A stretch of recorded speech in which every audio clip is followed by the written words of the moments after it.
الآن السيد عادل عبد المهدي اللي يقوم به شيء رائع، وأنا معلومتي قوية، يداوم الساعة ب6:30 يوميا. ما كان واحد يداوم فلان، كان يجي بالعشرة يجي. عرفت شلون؟ فالسيد نظامي جدا، ولكن هل يتركونه بحاله؟ هل يخلونه يستمر؟ هل يدعمونه؟ احنا نحتاج من الشعب ان يدعمه من اجل يكون قوه خارقه.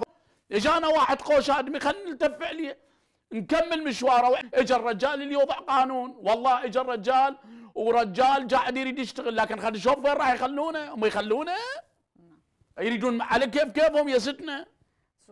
السيد عادل عبد المهدي ان شاء الله ابن رسول الله طبعا، ان شاء الله يكون رئيس وزراء. انا هذا الرجل اتفائل به. نعم، اذا كان السيد عادل عبد المهدي رئيس وزراء يقينا هو انجاز عظيم، واني اتمنى لك الموفقيه لان انا احبك. نقطه على الصدر. يقول ان عادل عبد المهدي انزه واحد واعدل واحد من علي بن ابي طالب لحد الان. حطوها الي يا ناس، يا اهل الغيره، يا اهل الرحام. ولكم سؤال اسالكم، ولكم العراق انباع بعهده وضاعت، لا وزاره ظلت ما انباعت، لا مدير عام ما انباع، لا شرطي ما انباع، لا ترقيه ما انباعت. سؤال اسالك